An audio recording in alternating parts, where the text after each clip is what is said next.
Salut les amis des Queens, un petit message pour vous aider peut-être à chercher la pépite sur l'application, à trouver le cheval qui peut vous apporter bon nombre de bons résultats. Moi je vais vous dire ce qui me plaît chez un cheval et ce qui fait que j'en choisis un plutôt qu'un autre.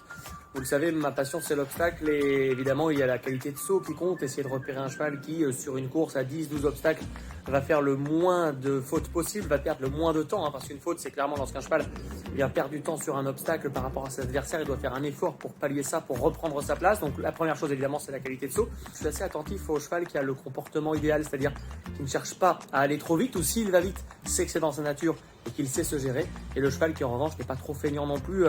Beaucoup de professionnels parlent souvent du bon degré, du moteur de la voiture, qui ne doit pas surchauffer ni tourner en dessous du tour normal. C'est un peu ça l'idée. Je pense que c'est vraiment avoir le cheval qui est capable d'aller à son rythme et de bien respirer. Ça évidemment de l'extérieur ça ne se voit pas forcément.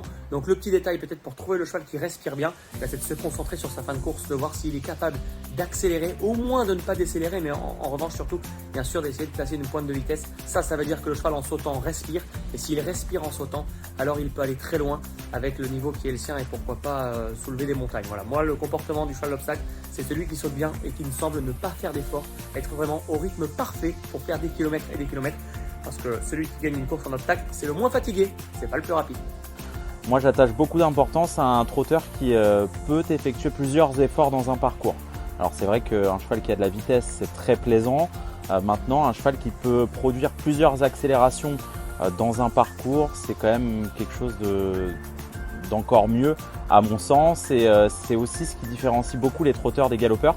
C'est qu'un trotteur, un bon trotteur en tout cas, est capable de fournir plusieurs accélérations dans un parcours, et un cheval dur à l'effort, un cheval qui ne rechigne pas à la tâche, un cheval qui va tout le temps, un peu comme Hibiscus Man, un cheval qui est très polyvalent, qui a de la vitesse, qui a aussi beaucoup de tenue, qui a beaucoup de courage et qui peut produire plusieurs accélérations dans un parcours, est à mon sens un bon cheval, et c'est ainsi que je repère les meilleures pépites. Après les chevaux évoluent beaucoup en fonction de leur âge et de leur capacité, et voilà, un cheval peut venir sur le tard, mais il peut aussi avoir des prédispositions en tout début de carrière.